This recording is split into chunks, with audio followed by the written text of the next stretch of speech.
Assalamu alaikum wa rahmatullahi wa barakatuh. Bonjour tout le monde, j'espère que vous vous portez bien. Aujourd'hui, nous allons travailler Surat al-Sharh, qui est l'ouverture, qui est la Surah 94 de l'Qur'an al-Karim. On l'appelle aussi la réjouissance du cœur. Elle est composée de 8 versets. Elle tire son nom à Sharh, l'ouverture, figurant dans la première ayah. Surat al-Sharh a été révélée à la Mecque. Surat al-Sharh est aussi appelée al-Inshirah, qui veut dire l'ouverture. Surat al-Sharh a été révélée parce qu'elle a pour but principal de consoler et d'encourager Nabi sallallahu alayhi wa sallam avant qu'il soit chargé de sa mission prophétique. Nabi sallallahu alayhi wa sallam n'eut jamais à affronter de telles difficultés qu'il rencontra soudainement dès son engagement et sa prophétie cette mission d'appel à Allah subhanahu wa ta'ala. Surat Sharh fait part de la générosité d'Allah subhanahu wa ta'ala vis-à-vis de Sidna Muhammad sallallahu alayhi wa sallam, et ce en purifiant son âme des péchés, des faiblesses et autres souillures pour l'amener vers le droit chemin, le chemin de la foi, le chemin de la connaissance et du savoir. Le but étant de soulager la souffrance et la tristesse de Sidna Muhammad sallallahu alayhi wa sallam à une certaine période qui était assez émouvante et éprouvante de sa vie prophétique. C'est en soi un grand bouleversement dans sa vie qu'il n'avait jamais pressenti avant de recevoir la mission prophétique. Surat al-Sharh mentionne la place occupée par le prophète Sidna Muhammad sallallahu alayhi wa sallam auprès d'Allah subhanahu wa ta'ala.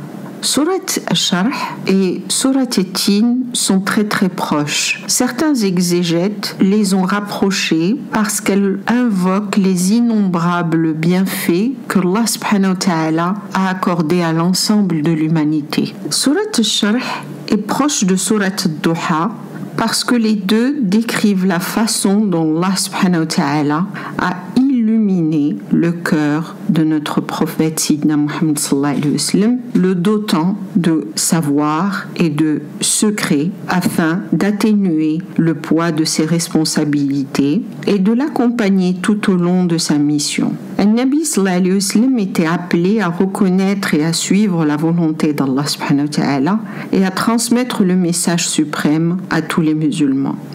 Dans Surat al-Sharh, on découvre à plusieurs reprises dans les ayats la miséricorde immense de Allah subhanahu wa ta'ala qui fait que toute épreuve est inévitablement suivie par un soulagement final. Face aux difficultés que l'individu ne devrait se tourner que vers Allah subhanahu wa ta'ala.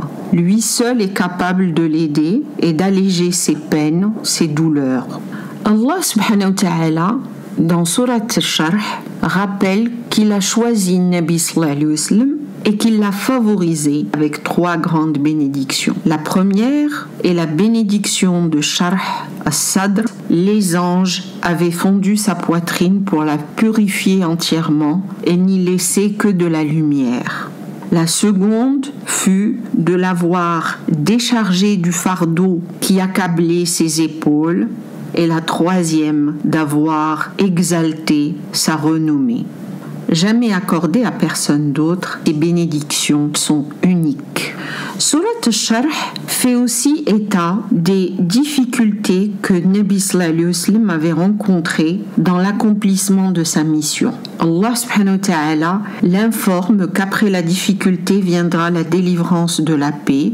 Il le rassure à l'égard de ses ennemis qu'il finira par vaincre. Surat al-Sharh se termine en rappelant que Nabi sallallahu alayhi wa sallam, d'après tous ses accomplissements, ses prières, ses bonnes œuvres, il devra se consacrer à se vouer totalement à la volonté d'Allah subhanahu wa ta'ala. Que dans le cadre de ses requêtes, il ne devra se remettre qu'au créateur de cet univers, Allah subhanahu wa ta'ala.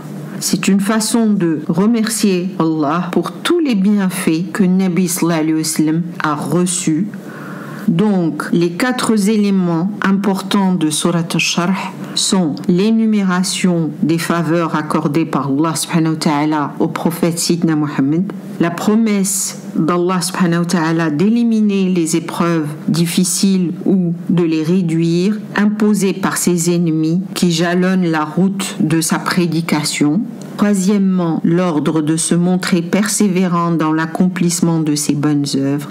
Et finalement, Surat Sharh parle de compter sur Allah subhanahu wa ta'ala et seulement sur lui, seul, en cherchant sa protection et sa proximité. Surat Sharh nous rappelle aussi la grandeur, la générosité et la grâce d'Allah subhanahu wa ta'ala.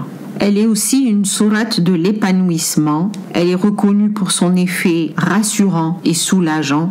À travers Surat Sharh, Allah subhanahu wa ta'ala nous rappelle l'importance de purifier notre âme de nos actes, de nos péchés, en nous remettant à lui et en demandant son pardon.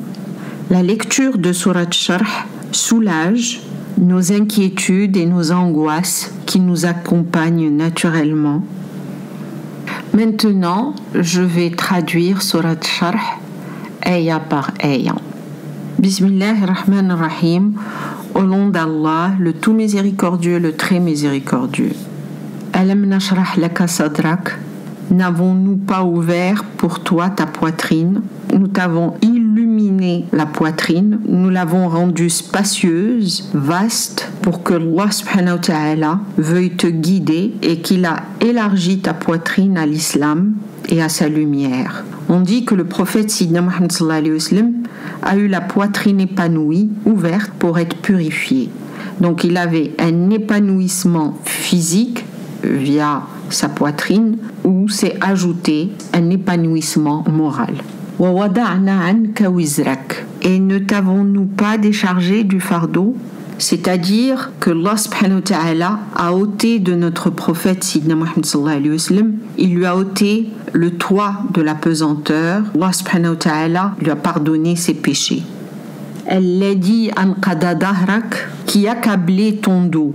Il a ôté de toi la pesanteur dont la charge t'était lourde de responsabilité, d'angoisse et d'anxiété.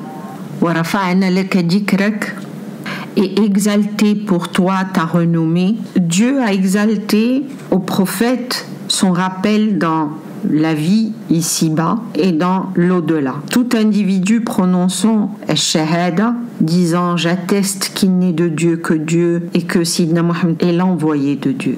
Sidna Muhammad avait rapporté que Sidna Jibril est venu à moi pour me dire Allah subhanahu wa ta'ala a dit quand on exalte mon rappel, on exalte aussi ton rappel avec moi. Donc quand on dit Shahada, non seulement on exalte Dieu d'abord, et après on exalte notre prophète en même temps.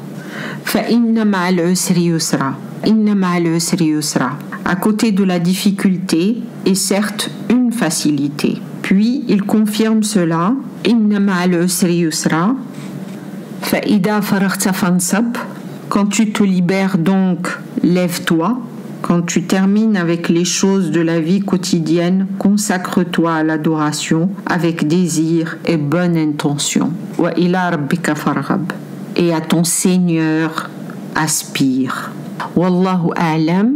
J'espère que cette petite explication et traduction de Surat Sharh vous a aidé. Je vous souhaite une bonne continuation et à bientôt. Wassalamu alaikum wa rahmatullahi wa barakatuh. Bye bye.